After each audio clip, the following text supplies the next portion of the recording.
Proposition 1.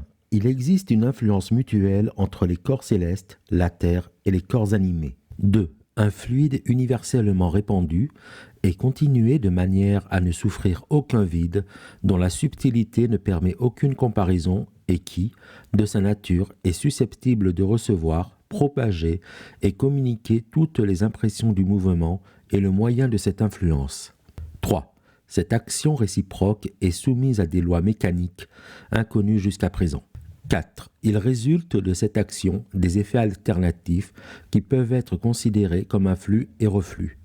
5. Ce flux et reflux est plus ou moins général, plus ou moins particulier, plus ou moins composé selon la nature des causes qui le déterminent. 6. C'est par cette opération, la plus universelle de celles que la nature nous offre, que les relations d'activité s'exercent entre les corps célestes, la Terre et ses parties constitutives. 7. Les propriétés de la matière et du corps organisé dépendent de cette opération. 8. Le corps animal éprouve les effets alternatifs de cet agent. C'est en s'insinuant dans la substance des nerfs qu'il les affecte immédiatement. Il se manifeste particulièrement dans le corps humain des propriétés analogues à celles de l'aimant. On y distingue des pôles également divers et opposés qui peuvent être communiqués, changés, détruits et renforcés. Le phénomène même de l'inclinaison y est observé. 10. La propriété du corps animal, qui le rend susceptible de l'influence des corps célestes et de l'action réciproque de ceux qui l'environnent, manifestée par son analogie avec l'aimant, m'a déterminé à la nommer magnétisme animal.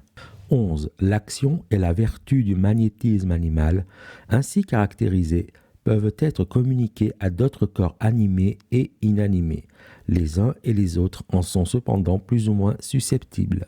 12. Cette action et cette vertu peuvent être renforcées et propagées par ces mêmes corps. 13. On observe à l'expérience l'écoulement d'une matière dont la subtilité pénètre tous les corps sans perdre notablement de son activité. 14. Son action a lieu à une distance éloignée, sans le secours d'aucun corps intermédiaire.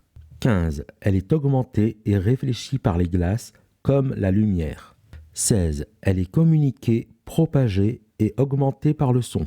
17. Cette vertu magnétique peut être accumulée, concentrée et transportée. 18. J'ai dit que les corps animés n'en étaient pas également susceptibles. Il en est même, quoique très rares, qui ont une propriété si opposée que leur seule présence détruit tous les effets de ce magnétisme dans les autres corps. 19. Cette vertu opposée pénètre aussi tous les corps. Elle peut être également communiquée, propagée, accumulée, concentrée et transportée, réfléchie par les glaces et propagée par le son, ce qui constitue non seulement une privation, mais une vertu opposée positive. 20. L'aimant, soit naturel, soit artificiel, est, ainsi que les autres corps, susceptibles du magnétisme animal et même de la vertu opposée, sans que, ni dans l'un ni dans l'autre cas, son action sur le fer et l'aiguille souffre aucune altération, ce qui prouve que le principe du magnétisme animal diffère essentiellement de celui du minéral. 21. Ce système fournira de nouveaux éclaircissements sur la nature du feu et de la lumière, ainsi que dans la théorie de l'attraction, du flux et reflux, de l'aimant et de l'électricité.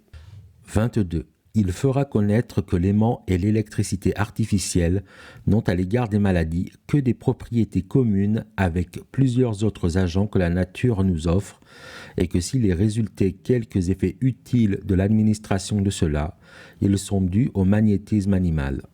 On reconnaîtra par les faits, d'après les règles pratiques que j'établirai, que ce principe peut guérir immédiatement les maladies des nerfs et immédiatement les autres. 24. Qu'avec son secours, le médecin est éclairé sur l'usage des médicaments, qu'il perfectionne leur action et qui provoque et dirige les crises salutaires de manière à s'en rendre le maître. 25. En communiquant ma méthode, je démontrerai par une théorie nouvelle des maladies l'utilité universelle du principe que je leur oppose. 26. Avec cette connaissance, le médecin jugera sûrement l'origine, la nature et les progrès des maladies, même des plus compliquées. Il en empêchera l'accroissement et parviendra à leur guérison, sans jamais exposer le malade à des effets dangereux ou des suites fâcheuses, quel que soit l'âge, le tempérament et le sexe. Les femmes, même dans l'état de grossesse et lors des accouchements, jouiront du même avantage. 27. Cette doctrine, enfin, mettra le médecin en état de bien juger du degré de santé de chaque individu et de le préserver des maladies auxquelles il pourrait être exposé. L'art de guérir parviendra ainsi à sa dernière perfection.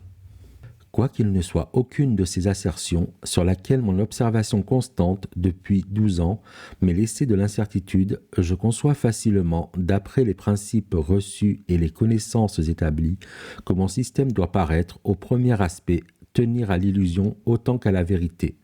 Mais je prie les personnes éclairées d'éloigner les préjugés et de suspendre au moins leur jugement jusqu'à ce que les circonstances me permettent de donner à mes principes l'évidence dont ils sont susceptibles. La considération des hommes qui gémissent dans les souffrances et le malheur, par la seule insuffisance des moyens connus, est bien de nature à inspirer le désir et même l'espoir d'en reconnaître les plus utiles.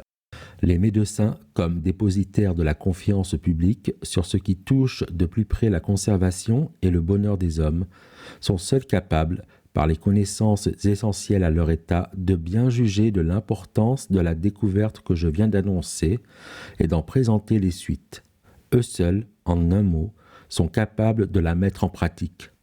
L'avantage que j'ai de partager la dignité de leur profession ne me permet pas de douter qu'ils ne s'empressent d'adopter et de répandre des principes qui tendent au plus grand soulagement de l'humanité, dès qu'ils seront fixés par ce mémoire qui leur est essentiellement destiné sur la véritable idée du magnétisme animal.